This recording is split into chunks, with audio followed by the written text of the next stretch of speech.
আমি যাব যাব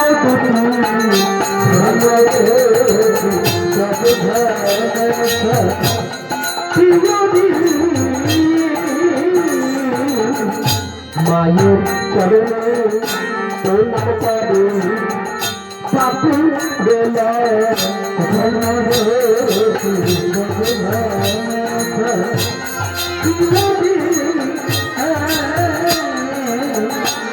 আশীর্বাদে যাও মাগো আশীর্বাদে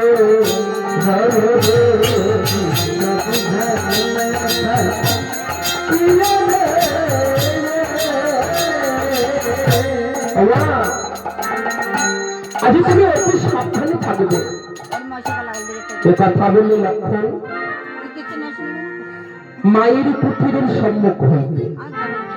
আচ্ছা বিদায় নিয়ে ধীরে ধীরে চলেছে দাদার কাছে কেমন করে গো ধীরে ধীরে চলে দেখো সাপু বেলা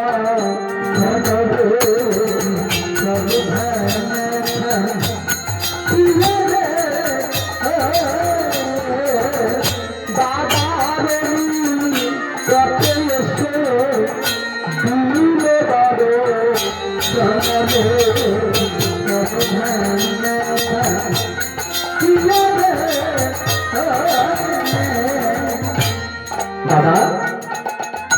আচ্ছা আমি মায়ের পুত্রের সম্মুখ দিয়েছি মন্দিরে চলো চলো আজ দুটি ভাই যাবে বড় বড় ফল অন্বেষণ করতে তাই রাম লক্ষ্মণ দুটি ভাই আজ চলেছে ফল সংগ্রহ করতে কেমন করি গো ধীরে ধীরে চলো দেখো ভাই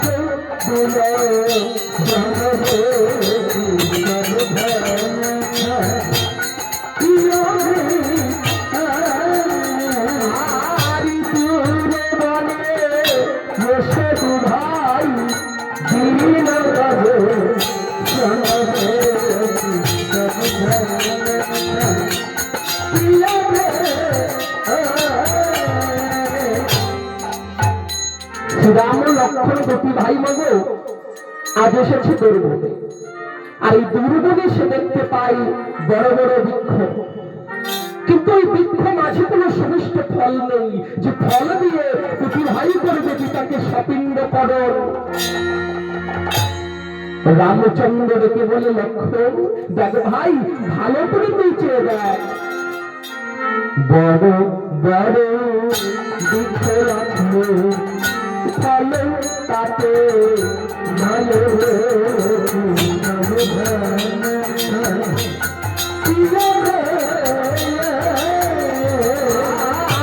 কেমন ভাবে করবো মোরা তুই তার পিণ্ডে ভালো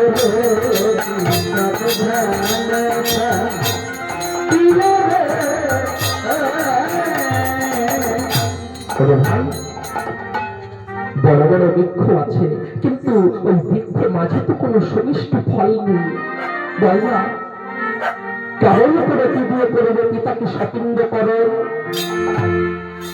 লক্ষ্মণ বলছে শোনো বাবা চলো চলো আজ আমরা দুটি ভাই যাব আরো দূরে ফল সংগ্রহ করতে রামচন্দ্র ভগবান দেখে বলছে লক্ষ্মণ আমি তো চলতে পারছি না আমি তো খুবই পরিশ্রান্ত শোন ভাই শোন চলতে না আদি লক্ষ্মণ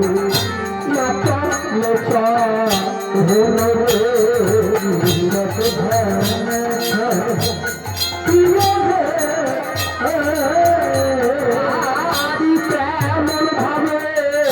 যাব মোরা ফলে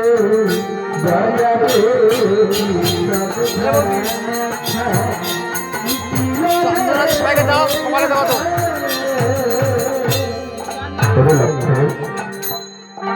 আমি তো চলতে পারছি না আমি কেমন আরো দিনে ফল সংগ্রহ করতে লক্ষ্মণ ডেকে বলে দাদা শোনো শোনো তাহলে তুমি এই দুর্বনে মাঝে ফলকাল করে অপেক্ষা, আমি যাব আরো দূরে ফল সংগ্রহ করতে। তাই লক্ষণ আমার দাদাকে দুর্বনে রেখে দাদারই চরণে প্রণাম করে আদি ধীরে ধীরে চলেছে। ধীরে ধীরে চলে